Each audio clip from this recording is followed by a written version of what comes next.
नमस्कार, स्वागत है आप सभी का डीडी न्यूज में। आपके साथ न्यूज 10 लेकर हाजिर हूं मैं संध्या शर्मा। आइए बुलेटिन की शुरुआत करते हैं हेडलाइंस के साथ। प्रधानमंत्री नरेंद्र मोदी ने ऑकलैंड में बिजनेस फोरम में उद्यमियों से की बात। दोनों देशों के साझा विकास के लिए रोड मैप बनाने पर दिया जोर। पीएम मोदी के सम्मान में दिया गया विशेष भोज। प्रधानमंत्री नरेंद्र मोदी ने ऑकलैंड में न्यूजीलैंड के पीएम क्रिस्टोफर लक्सन के साथ की द्विपक्षीय बैठक। कई अहम समझौतों पर हुए हस्ताक्षर।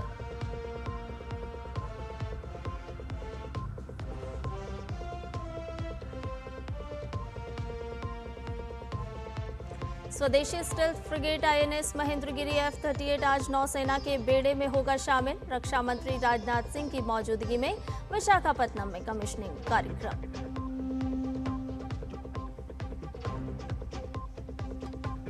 रूस और यूक्रेन के बीच बढ़ा तनाव। यूक्रेन के रूसी तेल रिफाइनरियों को निशाना बनाए जाने के बाद रूस का पलटवार। कीव पर दागी मिसाइलें।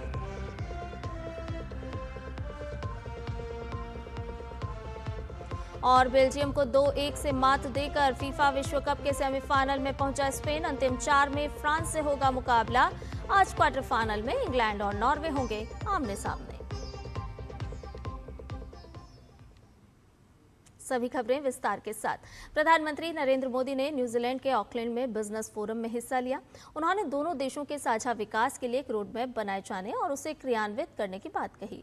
प्रधानमंत्री ने कहा कि भारत तेजी से बढ़ती अर्थव्यवस्था है, पॉलिसी और पॉलिटिकल स्टेबिलिटी है, रिफॉर्म, परफॉर्म और ट्रांसफॉर्म का मंत्र है।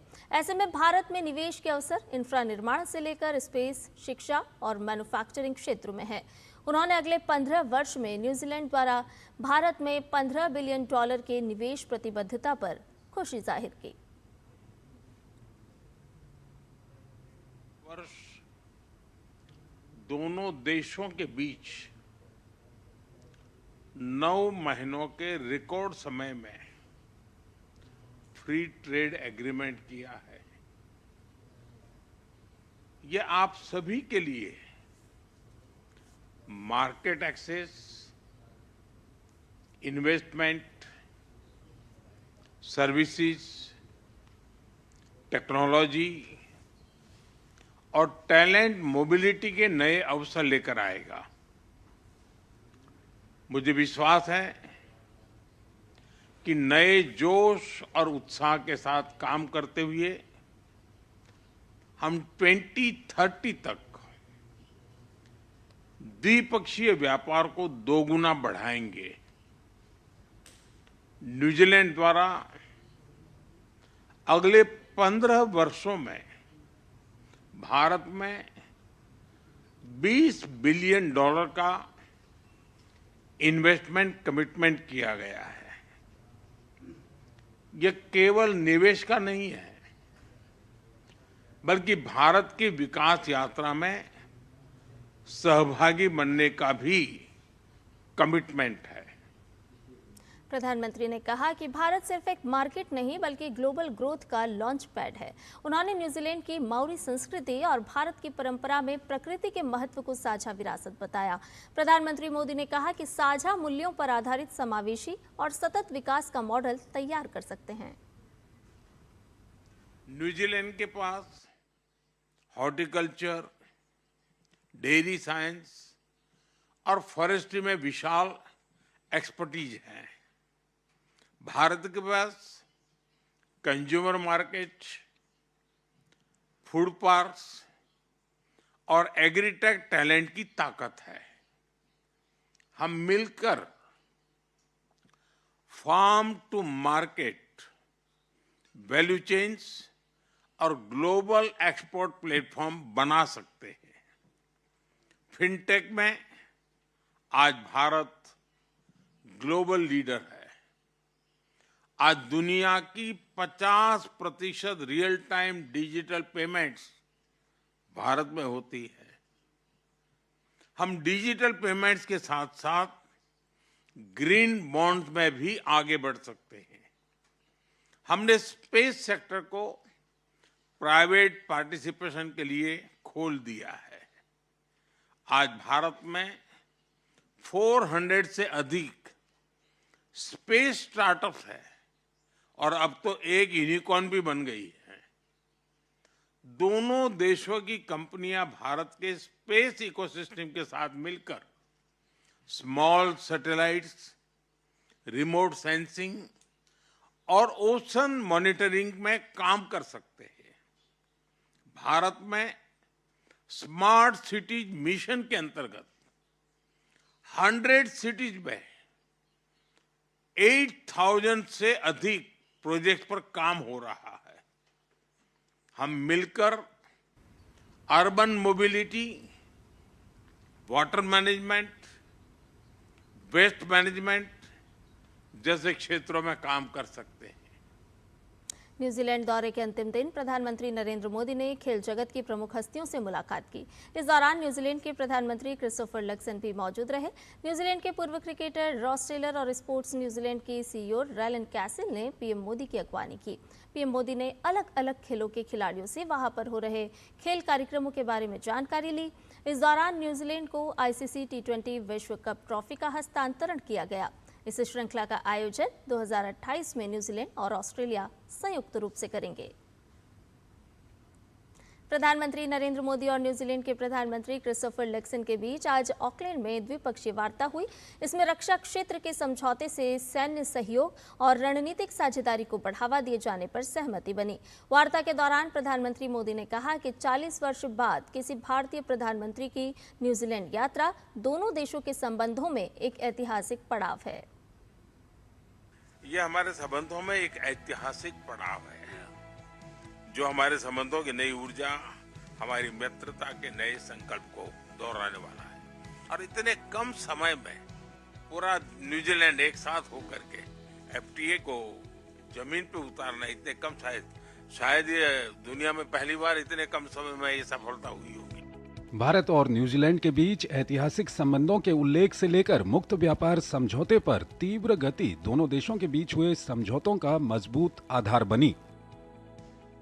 प्रधानमंत्री नरेंद्र मोदी और उनके न्यूजीलैंड समकक्ष क्रिस्टोफर लक्सन की मौजूदगी में दोनों देशों ने रक्षा, पशुपालन एवं डेयरी, पर्यटन, खेल और आपदा प्रबंधन पर महत्वपूर्ण समझौतों पर हस्ताक्षर किए। दोनों ही देशों के राष्ट्राध्यक्षों ने संबंधों को रणनीतिक साझेदारी की ओर ले जाने पर खुशी व्यक्त की। मुझे खुशी है आज हम अपने संबंधों का स्ट्रेटेजिक पार्टनरशिप के सूत्र में बांधने जा रहे हैं। यह माइलस्टोन हमें और अधिक ऊर्जा और अधिक विश्वास के साथ आगे बढ़ने के लिए प्रेरित करेगा। एक्सेलेंसी, लोकतांत्रिक मूल्यों के में दृढ़ विश्वास हमें नेचुरल पार्टनर बनाता है। मेड फॉर ईच अदर जैसा है ये। और दूसरी प्रकार से दो मैरीटाइम देश के रूप में हमारा करीबी सहयोग इंडो पैसिफिक को एक नई ताकत देता है और शांति के हमारे जो लक्ष्य हैं उसको अचीव करने में हमारे संबंध एक नई ऊर्जा भर सकते हैं। I think we've made tremendous progress in a very short period of time on the trade agenda, but today's focus is about more than just the FTA.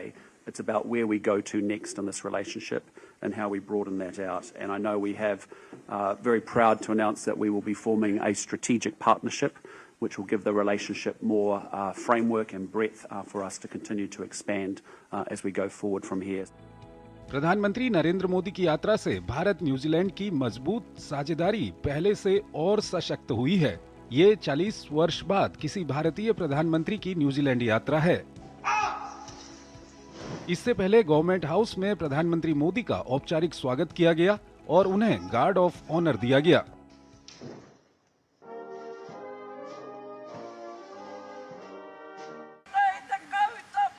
Auckland के ही गवर्नमेंट हाउस में प्रधानमंत्री नरेंद्र मोदी का न्यूजीलैंड की समृद्ध विरासत और पारंपरिक Maori पोहिरी के भाव से भव्य स्वागत किया गया। माओरी पोहिरी न्यूजीलैंड के मूल निवासियों माओरी समुदाय की एक पारंपरिक और औपचारिक स्वागत समारोह प्रक्रिया है। ब्यूरो इनपुट के साथ आर्येंद्र प्रताप सिंह की रिपोर्ट, डीडी न्यूज। प्रधानमंत्री नरेंद्र मोदी के सम्मान में न्यूजीलैंड के प्रधानमंत्री क्रिस्टोफर लक्सन द्वारा लंच का भी आयोजन किया गया। इस अवसर पर प्रधानमंत्री मोदी ने दोनों देशों की रणनीतिक साझेदारी, यूपीआई और न्यूजीलैंड पेमेंट सिस्टम के बीच सहयोग और सांस्कृतिक संबंधों की प्रगाढ़ता की चर्चा की। उन्होंने कहा कि खेल क्षेत्र में दोनों देशों के संबंध काफी पुराने हैं। कल्चरल कोऑपरेशन MOU दोनों देशों के आर्ट, कल्चर, हेरिटेज तथा क्रिएटिव इंडस्ट्रीज में एक्सचेंज को गति देगा। न्यूजीलैंड भारतीय स्टूडेंट्स के लिए एक महत्वपूर्ण डेस्टिनेशन रहा है। हम न्यूजीलैंड की यूनिवर्सिटीज को भारत में कैंपस खोलने के लिए आमंत्रित करते हैं। इस वर्ष हम दोनों देशों के बीच खेल संबंधों की 100वीं वर्षगांठ मना रहे हैं। 100 साल पहले मेजर ध्यानचंद के नेतृत्व में हॉकी टीम ने यहां आकर जो इतिहास रचा था, वह हमारी खेल साझेदारी को आज भी प्रेरित कर रहा है। इस उपलक्ष्य पर हम दोनों देशों में कई स्पोर्ट्स इवेंट्स आयोजित कर रहे हैं। क्रिकेट के साथ साथ अन्य खेलों में भी सहयोग बढ़ाने के लिए हमने स्पोर्ट्स ज्वाइंट एक्शन प्लान बनाया है।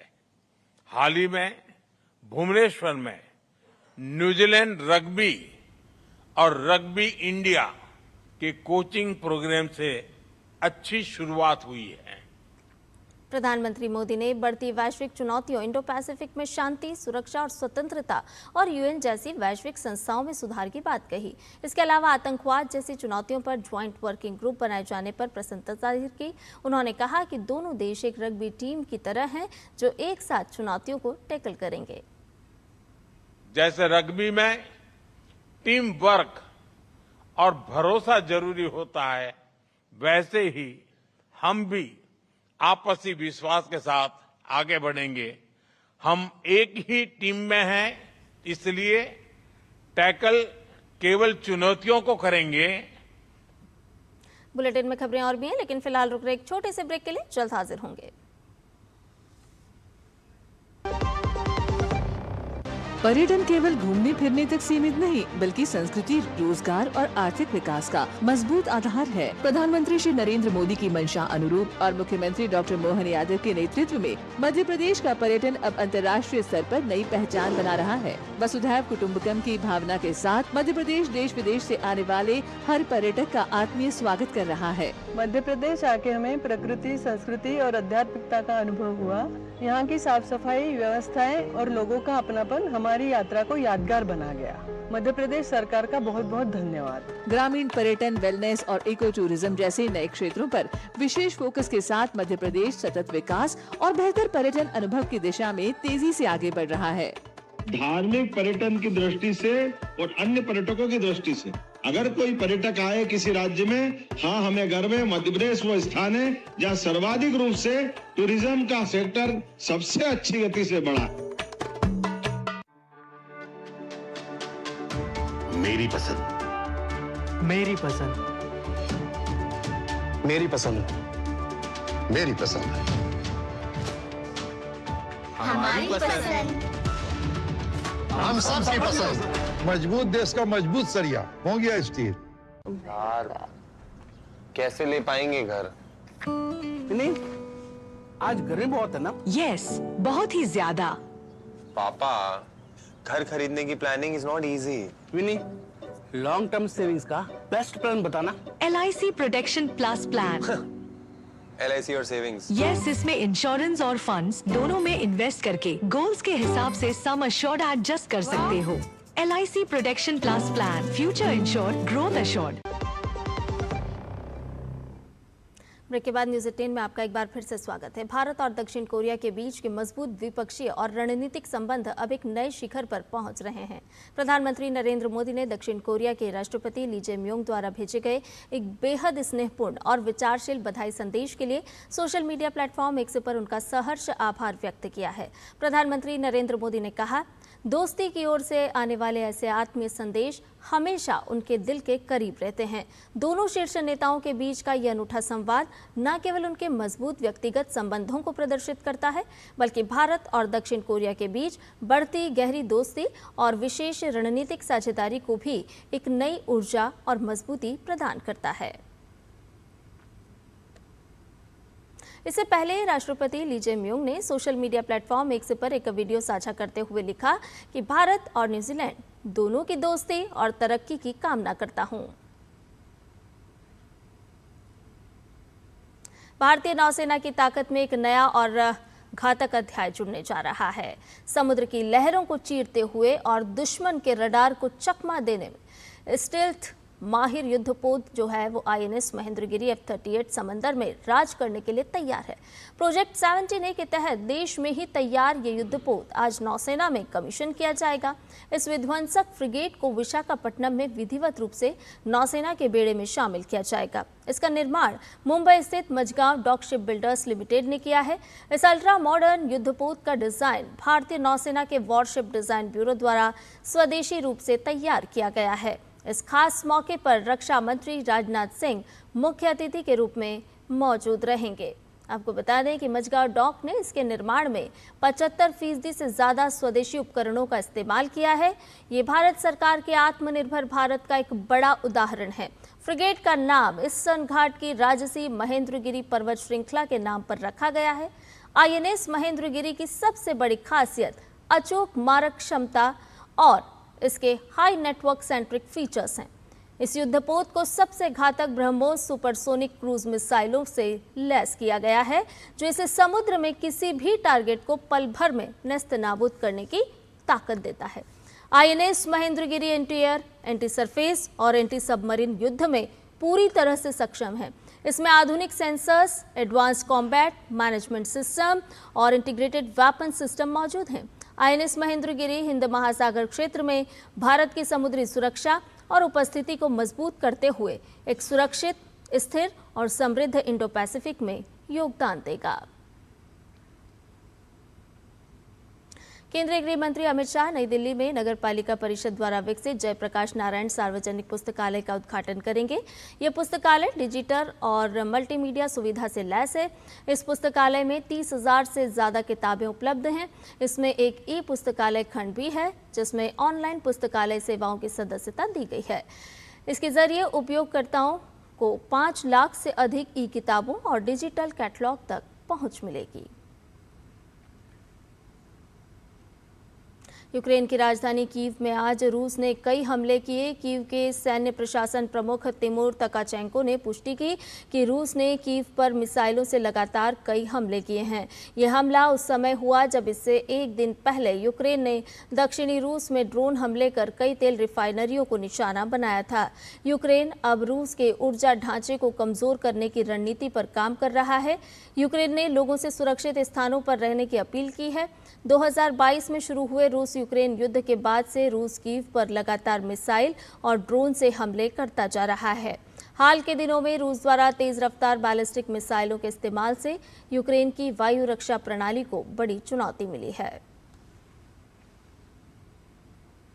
अमेरिकी राष्ट्रपति डोनाल्ड ट्रंप ने शुक्रवार को कहा कि अमेरिका ईरान के साथ आगे बातचीत के लिए तैयार है, लेकिन उन्होंने ये भी दोहराया कि दोनों देशों के बीच युद्ध विराम अब समाप्त हो चुका है।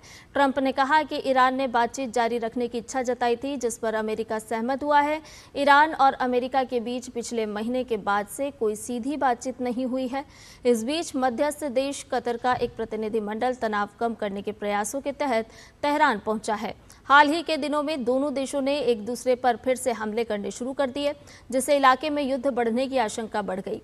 इससे पहले ट्रंप ने नाटो शिखर सम्मेलन में भी ईरान के साथ युद्ध विराम खत्म होने की बात कही थी। वहीं कतर और पाकिस्तान लगातार दोनों देशों के बीच कूटनीतिक समाधान की कोशिश कर रहे हैं। वहीं ईरान के मुख्य वार्ताकार मोहम्मद बागिर गालिबाफ ने कहा कि ईरान आत्मसमर्पण नहीं करेगा और वो किसी भी हमले का जवाब देने के लिए पूरी तरह से तैयार है। अमेरिका और ईरान के बीच बढ़ते तनाव ने एक बार फिर मध्य पूर्व में बड़े संघर्ष की आशंका पैदा कर दी है। दक्षिणी स्पेन में जंगल की आग से करीब 12 लोगों की मौत और 23 लोग लापता हैं। बताया जा रहा है कि मरने वालों में एक स्पेनिश नागरिक और बाकी विदेशी नागरिक हो सकते हैं। भीषण जंगल की आग के चलते एल पोसिको समेत कई गांव के लोगों को घर खाली करने के निर्देश दिए गए हैं। साथ ही दमकल कर्मी देश की अब तक की सबसे घातक आग में से एक पर काबू पाने के लिए संघर्ष कर रहे हैं। आइए अब खबरें जानते हैं फुटबॉल विश्व कप से जुड़ी हुई।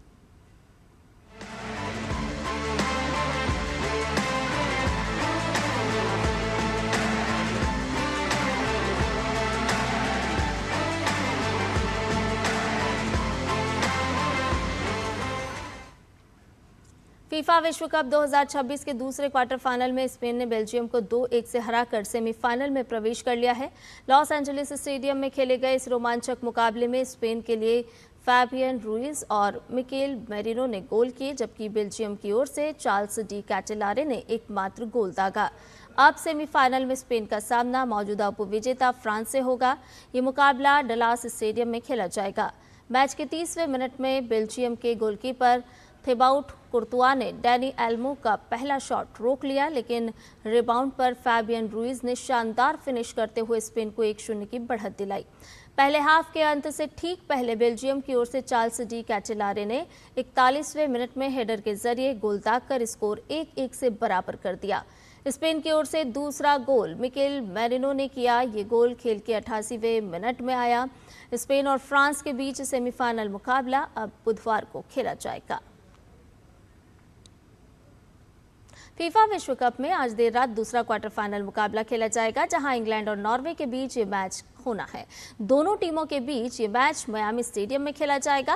वैसे नॉर्वे की टीम ने इस विश्व कप में अब तक अपने परफॉर्मेंस से सभी को चौंकाया है, जबकि इंग्लैंड की टीम ने सह मेजबान मेक्सिको के खिलाफ जिस अंदाज में जीत दर्ज की, वो इस टीम के आक्रामक अंदाज का एक और चेहरा बनकर सामने है।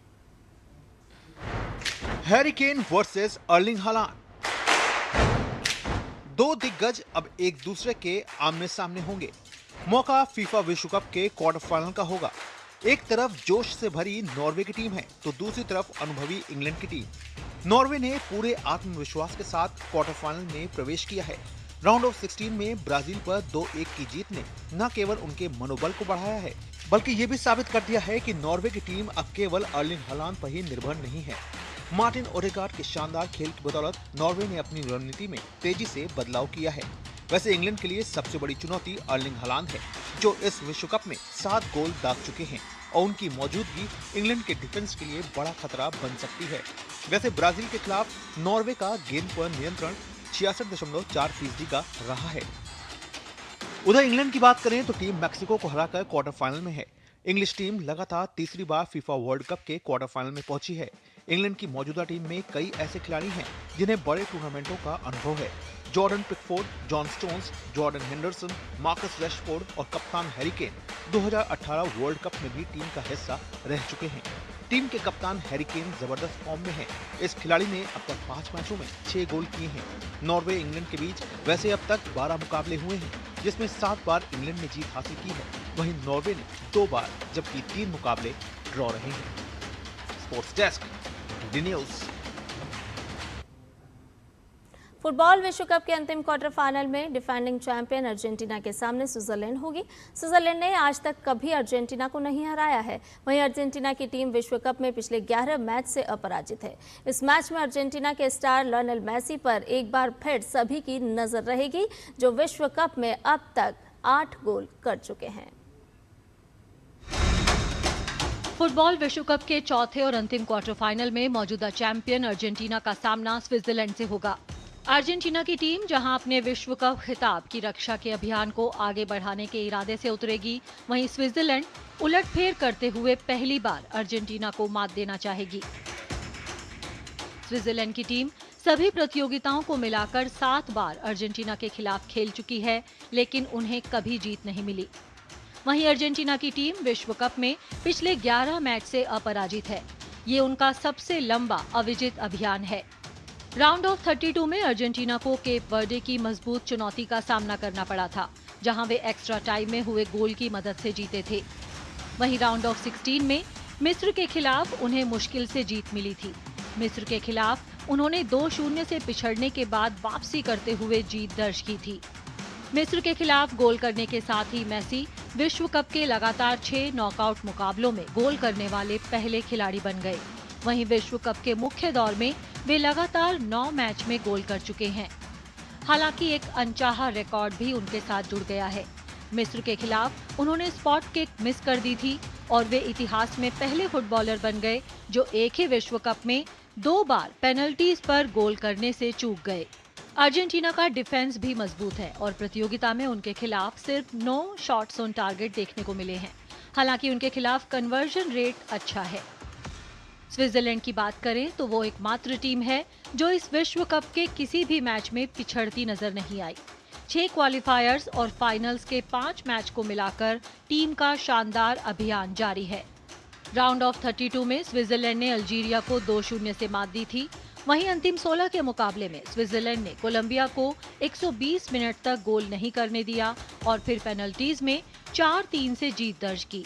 1954 के बाद से स्विट्जरलैंड की टीम पहली बार विश्व कप के क्वार्टर फाइनल में हिस्सा ले रही है।